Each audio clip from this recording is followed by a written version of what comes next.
గ్రామ పంచాయతీ కార్మికుల పెండింగ్ వేతనాలు వెంటనే చెల్లించాలని డిమాండ్ చేశారు. ఐఎఫ్టీయూ మామనార్ జిల్లా అధ్యక్ష కార్యదర్శులు జేఎన్ దేవదానం సాంబశివుడు. గ్రామ పంచాయతీ కార్మికుల సమస్యలు వెంటనే పరిష్కరించాలని డిమాండ్ చేస్తూ తెలంగాణ ప్రగతిశీల గ్రామ పంచాయతీ వర్కర్స్ యూనియన్ ఆధ్వర్యంలో మామనార్ జిల్లా కలెక్టరేట్ ముందు ధర్నా నిర్వహించారు.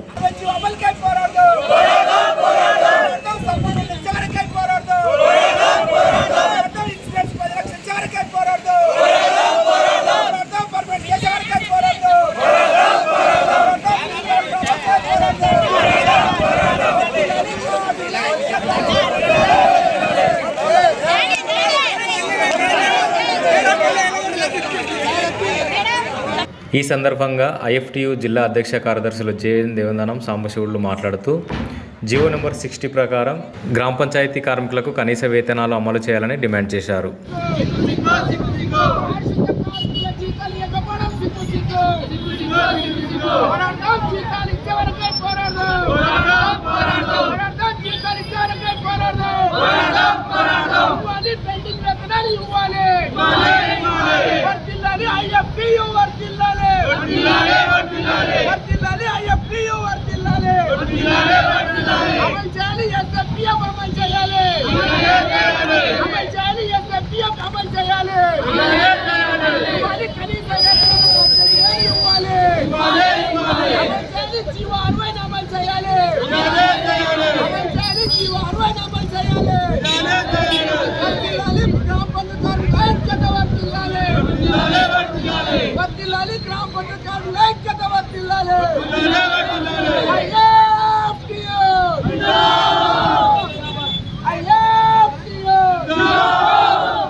కార్యక్రమంలో ఐఎఫ్టీయూ రాష్ట్ర సహాయ కార్యదర్శి సి వెంకటేష్, జిల్లా కోశాధికారి కె గణేష్, నాయకులు బాలు, కొండన్న, అరుణోదయ రాష్ట్ర కోశాధికారి చంద్రన్న, నాయకులు జనార్దన్, కుర్మన్న, వెంకటరాములు, రిజ్వానా, జారినా, అంజమ్మ, కుర్మయ్య, బాలకృష్ణ, చెన్నయ్య, శాంసన్, విను తదితరులు పాల్గొన్నారు.